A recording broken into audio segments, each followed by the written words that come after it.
The Shepnaz Podcast begins now. Welcome to the Shepnaz Podcast. I'm Joe, and I'm your host today. And today we have with us a recovering Pastor Brett Dillinger. He's recovering from a week of, a month of VBS preparation and VBS week and delivering a message for us on Sunday. So we're very happy to have you with us, Brett. Happy to be here, Joe. Thanks for having me on the podcast. I want to talk a little bit about kind of a VBS recap. Oh, yeah. As we're recording, in full disclosure, it's still going on. Not although yet. By the time you're hearing this, it's all over. But let's talk a little bit about the fact that you kind of had a vision, kind of a prayer, a goal of what you would want the first VBS that we've done in a long, long time. Yeah. Of what that might look like. So tell us a little bit about that and how you've seen it come about. All right. So as Joe mentioned at the time of recording this, we have done 2 nights of VBS so far. And the vision is starting to take place, Joe. It's been a whole lot of fun, if I'm being honest. The first night had some bumps along the way, especially getting things started. We were a little bit behind, but after night 1, Tuesday morning, I was making some adjustments and heeding some advice from some people that know what they're doing. And I think that went a long way. Again, there's 3 more nights. We'll see how those go. But last night was a whole lot of fun. It was super fantastic. It's really cool to get the kids into the songs that they're learning. And I've had parents telling me about how they're singing the songs at home and like memorizing words, a good word for them. Yeah. And just really understanding the message of trusting in Jesus. It's really cool to hear the call and response every night, a couple of times of them saying, trust in Jesus. It's really cool. It's been awesome. Yeah, there's been a catchphrase, when we wonder, we can. And then it's just Jesus. It is a powerful response. And when you talk about them learning the words and so forth, it is amazing how fast our children learn. That they are picking up motions and words and everything all in one shot. And by the second night, we try to have the music playing as they're coming and going so that there's never really a downtime. So even when they might show up a little bit early, there's stuff playing on the screen that they can participate in, or when they're in between, as they're going back and forth between things, there's still stuff. And I'm seeing kids come in on their own, and there's only 3 of them in the room at the time, and they're doing the motions. I know, it's and crazy. Singing the song. So I was just talking about that with my family last night because they were like, it's crazy how fast they pick it up. Even the preschoolers, you were saying, in there before our motion leaders and Susan are up there, before they're even showing them how to do stuff. They remember it from night 1. It's crazy. It's super cool though.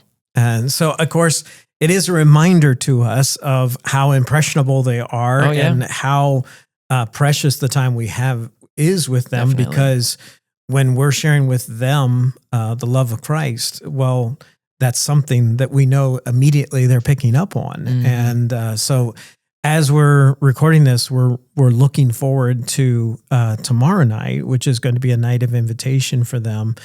But I digress. We have a message that you were preaching. And let's talk about it. So you got to pick the psalm, just like all the rest of the pastoral staff, of what you wanted to preach from. And you picked Psalm 25. So tell me how it is that you happened upon Psalm 25 to preach from. Yeah. So a while back, I think I've talked about this before on the podcast, but when we, listeners to this podcast, I've heard a lot from the Lead with Prayer book. And one of the things in there was a prayer map that I used quite a bit for a little while. And one of the prompts for one of the days was Psalm 25. There was a psalm for each day. And so I was reading it frequently then. And it was one that here, I have my Bible in front of me. I one of those mornings that I was reading through it, I marked it all up and down, and I just love it. There's so many things that we can learn from this psalm. It's super, super rich from beginning to end. And I was preaching this week on mostly just the first 3 verses, because sometimes I feel like I bite off more than I can chew, and I'll start to preach something and I'm like, all right, now I got to sum up these 10 fantastic life-changing points in 25 minutes or so. So I just took off a little bit this time, but there's lots to open up here. So. All right. Well, while I've got it, I'm looking at Psalm 25. I happen to be looking at the NLT version. I was going to read those first 3 verses, and then we can kind of start our discussion on it. Yeah.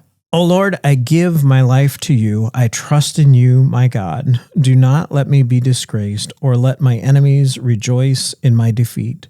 No one who trusts in you will ever be disgraced, but disgrace comes to those who try to deceive others. And so I don't think it was by accident that maybe you fell upon a psalm that had to do with trusting in Jesus. Yeah. Again, that was the primary theme of our VBS this year.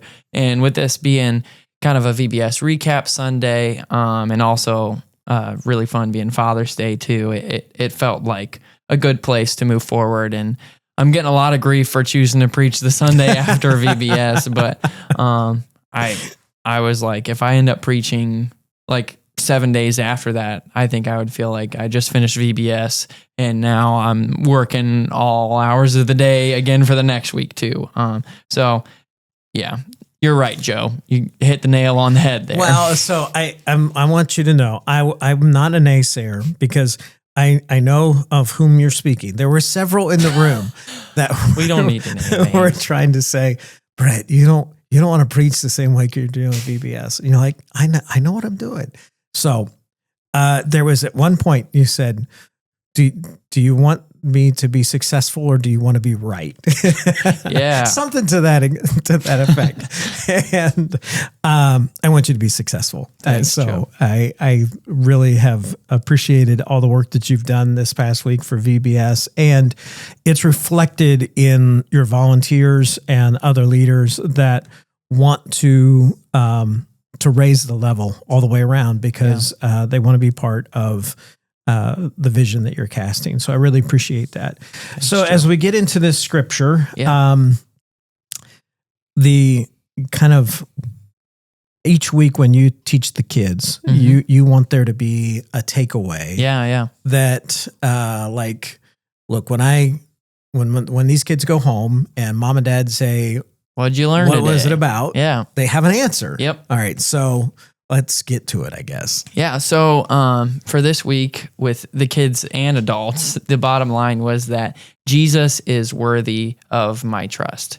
And so I think that's an important message, especially coming off the heels of VBS, for the kids to hear. It's not like we're coasting and just saying the same thing that we've been saying. I feel like it's important to point out that this is something new. We've been talking about how we can trust Jesus, but really what I wanted to add on to that is why we should, why he is someone that is worthy of our trust. Because I think that's a question that a lot of people outside the church ask. And then also when we go through trials in the church, we might not say it out loud, but that might be something that we're thinking of, like, hey, I'm calling out to God. I need help. I need deliverance from something, and I'm not getting the answer in the time or whatever. Maybe not at all right now. I'm not receiving that answer that I'm looking for, the deliverance that I need.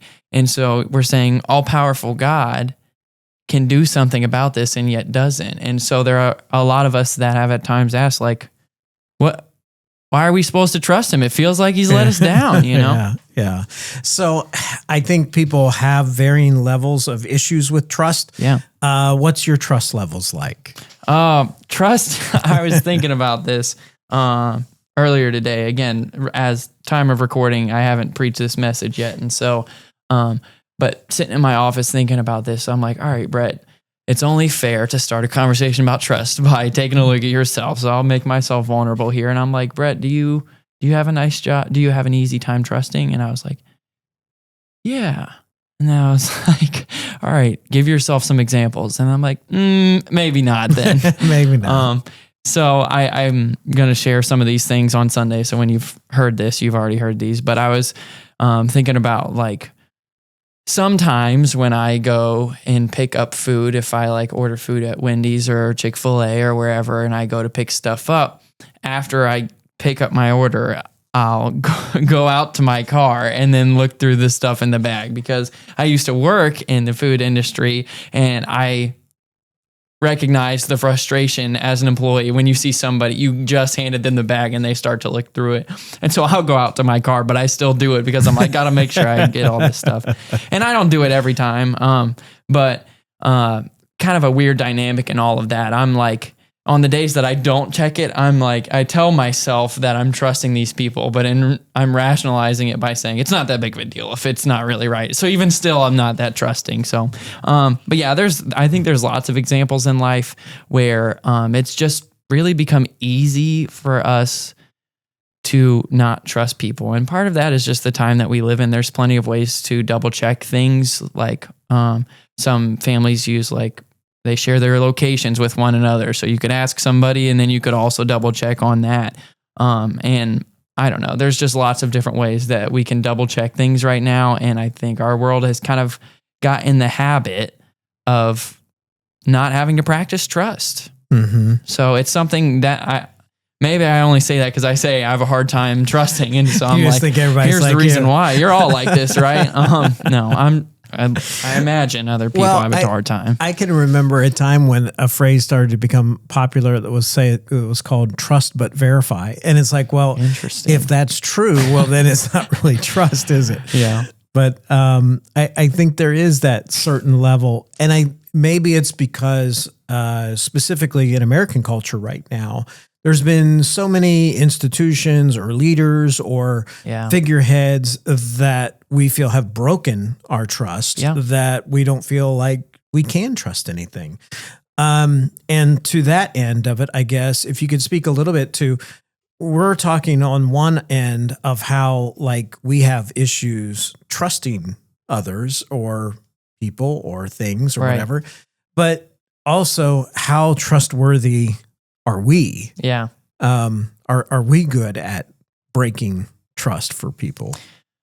Yeah. Unfortunately, I think that's something that we see all the time in this world, and that's part of where our attempts to double check things have come in, because people have broken trust before. Relationships have been broken by a breach of trust. And obviously, I think people say this a lot, that trust is something that's not easily earned. And so when trust has been broken, it's hard to reestablish that. Like you said, we see that in institutions, we see that in organizations and in people too. And it's not easy to come back from when you lose somebody's trust. And it's something that can start small, I think, in some cases, and other times we just get in the habit of breaking trust, or we think that we can hide things when we've broken trust. It lends to the brokenness of our world, I think. And it really is tragic, because can you imagine what the world would be like if we could really fully trust one another? And I think that's part of the heart of this message, is that what strength can we derive from the fact that we have a true and a real friend in Jesus that we can trust no matter what? We don't even have anything to compare that to, because we all, I'm sure, have stories of instances where we feel like we've been betrayed by a person, maybe somebody close to us, maybe not. But there are times when people break our trust and it breaks our heart. And so just the understanding that there's someone that's never going to betray us that way, that doesn't desire for our hearts to be broken like that, and that really is someone that's worthy of our trust, I think can be immensely helpful. All right. So we live in a world where trust is difficult. Yeah. But we have a promise that we can trust in Jesus, and you're saying that he's worthy of the trust. Mm-hmm. So make the case. Yeah, it does kind of feel like that. I was thinking about that too. I'm like, I feel like I'm on, the trust in God is on trial right now, which is an immense responsibility for me to take up. But I guess here we go. All right. So one of the things that I pointed out, and a couple of these things came from conversations with mentors of mine that are so wise, and just working through this with them. I appreciate them a lot. But one of them is the idea that Jesus is the only one with the power over everything. Like there's no trial, there's no struggle that's too much for him to handle. One later on in Psalms 25, it says, my eyes are ever on the Lord, for only he will release my feet from the snare. And I think that there are the position that we take sometimes, I'll speak personally, that I take sometimes is if I'm going through something rough, maybe I think just by chance this is going to work itself out. Maybe if I just give it some time, kind of like the old, my computer's not working, I'll just turn it off and turn it back on again. It's no real recipe here. It's just like maybe this thing will work itself out. Or maybe if you're coming from a background that's not rooted in the church, maybe in the past you've put your trust in some other higher power, and sometimes things work and sometimes they don't. And so the concept that Jesus is someone with the power to deliver and can deliver up against anything is revolutionary, I think. And this psalm is a prayer of deliverance. The last verse says, this is David praying this, and he says, deliver Israel, O God, from all their troubles. And I think that really speaks to the theme of this, of saying like, God, there are a lot of things that we're needing from you. God, there are a lot of things that we're asking. We're asking for you to be our deliverer. And it speaks to the fact that he can deliver. And I said this in my sermon that sometimes I present really simple points, and maybe that's just the way that I am. That's the way I like to preach. But it's such a simple thing to say that Jesus can deliver us from anything, but really believing that makes a difference. Well, and when we think of being delivered, maybe we're thinking of like from these huge things in life. Like, how does this apply to every day? Of if I say, okay, I'm going to go along this path, and I'm going to believe that God, that He has the power to actually deliver. What does that look like for me? I think that like opens your day all the way open to think about and imagine a life where we can consistently spend time in conversation with the Lord, asking for His help for the little things and the big things alike. And it kind of communicates this idea of like a friendship that I think is part of what our relationship with the Lord is supposed to be like. I had this image that was in my head the other day, and it was just kind of a weird one. I don't know. I'm a visual person sometimes, and so I like to think of things metaphorically and in terms of images. But I was just imagining like someone holding Jesus' hand and like jumping through something where they don't know what's on the other side. They don't know what's coming next, but they're jumping into it, holding on to one another and doing it together. And so that, I think that's like the vision for what's available when we think about living a life where we're really trusting in someone that can deliver us from anything and is going to stand in the battle against everything that we face, the big things and the little things. And I think that's like a really cool picture. Nice.